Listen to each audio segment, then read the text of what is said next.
If everybody's here, I guess we can get started, right? You guys all ready to go?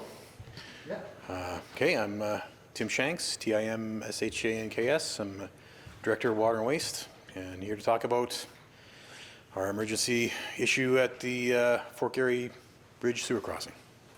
So, Why hasn't the city been able to stop the leak completely yet? so what we have, I'll back up, I'll give you a bit of preamble. I know we've had some coverage on this already, but it's worth explaining from the start. At this location, there is a sewer pipe that goes, two sewer pipes, it's twin pipes actually, that go underneath the river, in between the bridges, that carry the sewage from the west side of the river, kind of southwest area of Winnipeg. They carry it across the river and send it on its way to the South End plant. Those existing pipes, they're 50 years old, just a bit more than 50 years old now, and they are pipes that we have been regularly inspecting, and if you may recall, one of our regular inspections last November, beginning of December, found that one of the two twin pipes there was actually leaking, broken, and we took it out of service right away. The second pipe there, of the two pipes, we've determined was in rough condition as well, but still serviceable. So we turned off the one pipe, we're using the single remaining pipe, and began immediate preparations for bypass, because those two pipes are going to need to be replaced or repaired permanently. So the preparations we started in December, we involved, ordering pipe and equipment, these specialized pumps we were going to use for bypass, so that we could kind of temporarily replace the permanent crossing with a temporary crossing of a pipe that goes actually above ground over the bridge. Commuters can see that. So that bypass system, we ordered the pipes, started assigning the work, we had to hire a contract and a consultant to help us with this. That preparation all started in December, and we were actually on site, starting to assemble this bypass system the beginning of February, because we were trying to get this in place before wet weather flows in the spring, and we didn't want to be working with the one pipe during the spring. So we were on site doing this, and unfortunately, like 2 days into it, the remaining underground existing pipe failed. There's a leak. It's up in the riverbank, where it's actually would leak sewage out onto the riverbank into the river. So it is taken out of service completely. Now the problem is that's the only crossing for sewage to get from one side of the river to the other.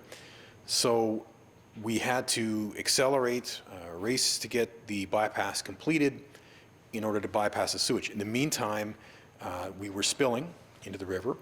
We did get, I should also explain, the temporary bypass system that we're building consists of two large high-density polyethylene plastic pipes.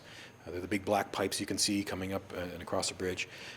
So it kind of mimics the previously existing pipes and the fact that they're two twin pipes.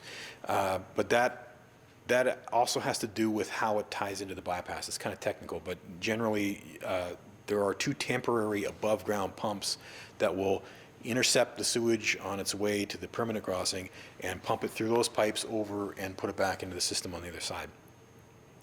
The issue we've been having the last few days is that these pipes are brand new, but they're specialty pipes or pumps. The pumps are brand new. They're specialty pumps. They're kind of complicated, and we've had a problem with the first pump that we set up. So intermittently, we had stopped some of the spillage, but it was spilling again intermittently last week. That was covered in the media as well. Reported on that. So that pump that we had initial problems with, we've swapped out with the second pump because the plan was to have two pumps. So we have a second pump running, but because it's running by itself, it doesn't have the capacity to keep up with all the sewage flow that's coming across the river. So the problem is during peak hours, when sewage flow is at its highest, that temporary pump is not keeping up. So we are still spilling during peak hours into the river while we repair this and test the second pump to get it back in place so that we can have both pumps running that will handle all the sewage across the river. We're working on that. Of course, we've expedited those efforts, as we mentioned in our press release. The thing that we were trying to do, because we want to exhaust every option that we have to try to limit the amount of sewage spilling, is we've asked customers in that geographical area that the sewage is in the area that contributes sewage to this system. We've asked customers in that area to try their best to reduce their water use. And the idea is not that there's a problem with the water supply, of course. The idea is that the more water you use in your house, the more sewage you generate from your house. So the wastewater coming from your house is what we're trying to reduce. So if there's things that our customers can do, delay laundry day a few days, only run a full load of dishes in your dishwasher, anything you can do to take a shorter shower, that sort of thing, anything you can do to reduce that water coming through your house and going down the drain will help us on the other end where we're trying to handle all that sewage and pump it across the river. So that's the idea behind the request to customers to try to reduce their water usage. It's because we're trying to reduce the amount of wastewater flows during those peak hours. When do you expect you may have the second pump up and running and people will no longer have to reduce their water? The current expectation is that we will have that second pump running by the end of this week. There is a lot of moving parts here. The pump had to be retested to make sure that the issue it had before wasn't going to recur again. That's been done. There's still some remaining piping components and think of connecting pieces to put this all back together for the second pump to be there. I should also just point out that there is a challenge inherent with this sort of work because we are taking an existing system that's built and designed a certain way, like the permanent lift station there, the permanent sewage pumping station that's there, and the permanent pipes and permanent manholes, chambers, that sort of thing, are not built to accommodate some new secondary pump system that we're trying to shoehorn in to take the sewage away and not use that pump station. So it's a little bit more complicated than it looks at first, and hopefully we can all appreciate that we are working with trying to fit an engineered solution into this existing location that will be reliable and long term. Because that's the other thing I should point out. This bypass, the intent is to run the bypass while we design and construct and commission a permanent replacement for the pipes that have failed under the river.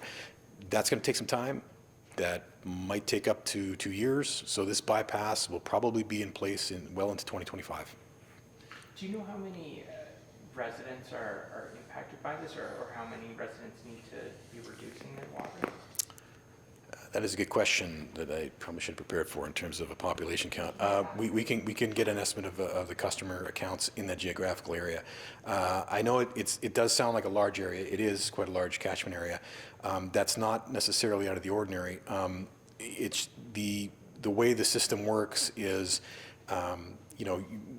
wastewater is collected from customer connections, your home, businesses, travels by gravity to areas where it gets to be too deep to continue traveling by gravity, and it's lifted, as we call them, lift stations. It's lifted with pumps to get into a different catchment, we'll say, and eventually they end up into a spot where we got to cross the river in that area of the city.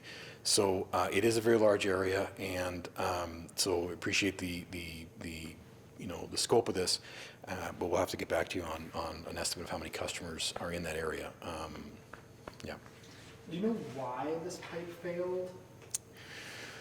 Well, that's a good question. We have an asset management program. We do condition inspections. We have spent, like, for example, just the last 5 years, we've spent about just over $3 million in condition assessments for all our river crossings. Like this, we have there's sewer crossings of the river. There's also drinking water infrastructure that crosses the river in several places. So we have a proactive program where we do inspections to try to assess the condition of some of these pipes. It's a very difficult thing to do. It's a very technical thing to do, but we do have that work underway. We do things like acoustical leak testing or electromagnetic assessment of some of the pipe materials. It has to do with sending probes through the pipes, or even sonar scans of the river bottom and where some of the pipes are exposed in the river bottom. So there is a lot of work and effort and science gone into trying to assess the condition of some of these pipes, especially our high-risk river crossings. And we use that information to plan out a 5-year capital forecast and target which pipes, which crossings need to be replaced or rehabilitated. So it begs the question, where have we done this? We spent, in that same 5-year period, we've spent about $20 million on other river crossings. We've replaced some river crossings in other places of the city very recently. We've rehabilitated some with liners. We've put in new piping in several places. So we do have an active program where we try to inspect, assess, and then proactively replace. This crossing, unfortunately, although we had done an inspection on it, and the inspection had informed a recurring inspection schedule, if I can say it that way, that's why we were back there in November. It was a regular inspection informed by a previous inspection. So we were inspecting it in November with the intent of getting a revised, updated condition assessment of it, and it turned out to have deteriorated faster than the last inspection would have indicated. It's a very hard technical thing to do, to try to put an exact date on when a pipe's going to fail, as I'm sure you can all appreciate. But this was, unfortunately, this failed before we were able to, plan for its replacement. So is it fair to say that this pipe wasn't, you weren't expecting this pipe to fail? It wasn't necessarily at the end of its life? It was in a condition where we were, we certainly had, like I said, the river crossing pipes are a different kind of asset. We do proactively want to look at them well in advance of situations like this because of the consequence of their failure and because of the criticality of how they run as critical parts of our system. But yes, this location we were working to update an inspection on, and it just happened to be it deteriorate faster. Again, very complicated, especially when some of these pipes transition from the slope of the riverbank to outside the river bottom, underneath the river bottom. Some of these older pipes were laid across the bottom of the river. It's very hard to gauge exactly how far along they are in their condition. So we did have information on it. We had it on a list. We did not have a capital estimate for it yet. We were in the process of getting that when these failures occurred. There's been, at last count, more than 220 million liters of raw sewage that has leaked into the Red River. I mean, what sort of impact is that going to have on the Red River, on Lake Winnipeg? Is the city aware of that? Well, I mean, we're aware of it's 228 as of midnight this morning. Yes, I mean, it's a significant spill in terms of a dry weather overflows, what we classify this as, because it's not a combined sewer. That's an important distinction. This isn't the same as our CSO overflows when there's a wet weather event and the introduction of all the rain or meltwater into the sewer overwhelms the sewer, and it has to go somewhere, and instead of the basements, it goes into the river, unfortunately. So this is not a CSO type event, but we do report on, we do monitor, and obviously dry weather overflows concern us. In the big scheme of things, yes, it is a very large dry weather overflow. That's can't be understated. But yeah, it's not the largest one we've had in the last 20 years for sure. I'm sure you can all recall our 2002 incident that prompted the Clean Environment Commissions, where we had to bypass our North End plant for several days. That was a very large overflow. Yeah, we do have dry weather overflows. We do report on them proactively on the city's website. There is a summary on our webpage of all dry weather overflows. You can see that they're not infrequent, but usually they're very small. It's usually, a lot of them are related to water main leaks that act kind of like a rainstorm in terms of a water main break, the water off the street is more water than the sewer would normally see, and it can kind of behave like a combined sewer event. But this is not necessarily the longest event, but it certainly is a large volume event and very concerning to us. It's very visible. It's very, has a large impact on our customers. I mean, here we are asking our customers to try to reduce their water use. That's new for us, certainly. Yeah, I mean, I guess your question was more so about the environmental impacts. We do river and stream monitoring in the city as part of our license requirements, but in terms of being able to point to this specific spill and what are the impacts on the larger ecosystem, we don't really have that as a direct answer. We would have a regular monitoring report that we do provide. Is the city, like, as a result of this spill, can the city be fined, or is it at risk of being fined by the province for environmental spills? Yes, I mean, in terms of technically, there's a couple things that could apply here. Our license to operate our wastewater system is something that we're, by law, we follow. We work with a regulator on that and keep them involved as much as we can. But the technical, like the Fisheries Act, has a clause in it that defines, that prohibits deposit of any kind of harmful substance in a body of water, a fish habitat, and this can qualify as that, certainly. So there is that technical possibility. We are engaged with Environment and Climate Change Canada and our provincial regulators as well. When these type of events happen, we report them. They do investigate. Have to defer to them in terms of when they decide the actions they decide to take. But we certainly work with them, and with full disclosure and full transparency, we're here to follow the law and do as best we can. How have residents responded to the plea to reduce the amount of water that they're using, and has that proven effective? That's something it's a little too early to tell in terms of, we should talk about that for a minute. Like we don't have, live metering in people's houses, that sort of thing. So basically we'll have to look back on our two things, look back on our pumping trends in terms of the drinking water supply, and also what shows up at the bypass system, in the next 24 hours. It is too early to tell right now.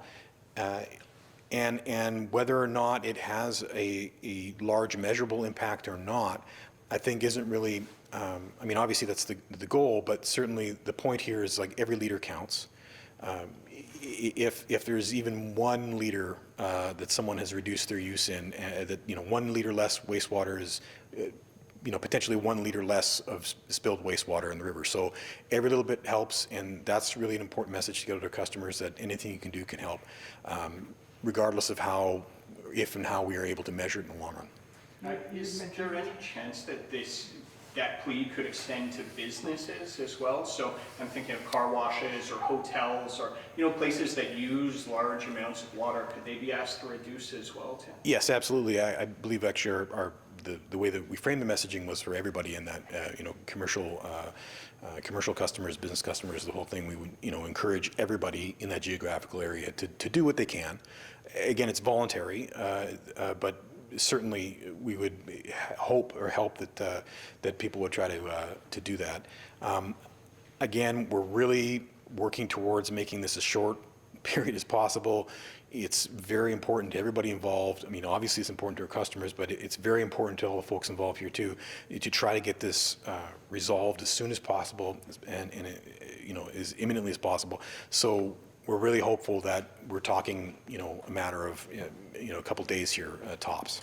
Has the province or any provincial officials come to the table to discuss possibly, helping funding to support a replacement project or anything to that effect? No, that's, I'd say certainly it's a little too early to, we don't have a cost estimate necessarily of the crossing replacement costs. We do We do have, as I mentioned before, we do have an existing capital budget for river crossings that we're using right now for this work. Like we have a contractor and consultant involved. We're using currently approved funds for that. So, like I said, we do have a program, we do have money available for river crossing, so this isn't necessarily, once we get a little bit further along in the design and we have a cost estimate, our overall conversations with the province for funding sources on various environmental projects is certainly something we would consider. But to answer your question right now, no, that's not really where we're at in the process. Is the call to residents to reduce water usage, has the city ever had to do that before for a spill? Not to my knowledge, and I've been here a while.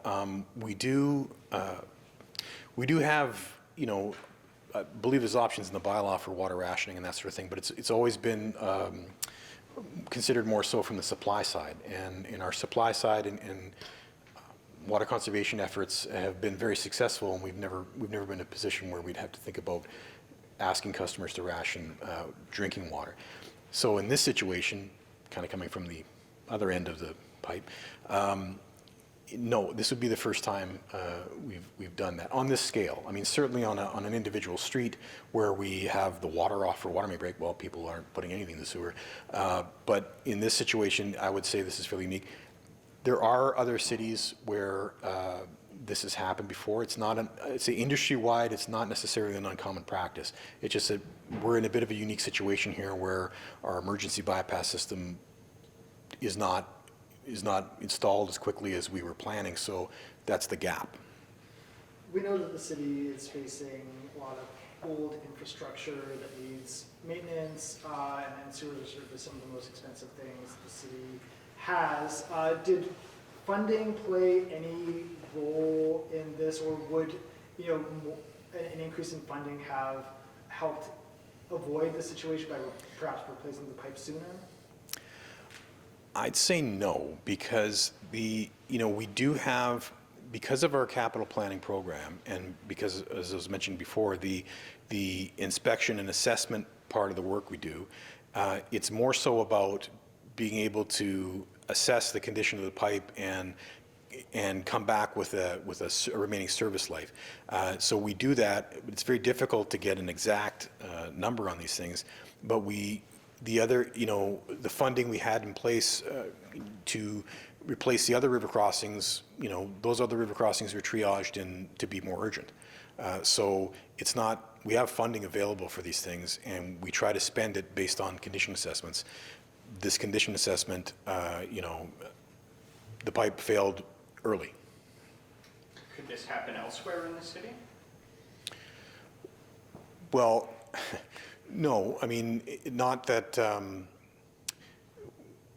well, I guess, and to be fair, like as long as we continue doing our condition assessments and accurately, forecasting our 5-year capital plan based on those assessments, that's an industry best practice that we try to do to avoid these things. I mean, obviously this did happen, and we're dealing with it.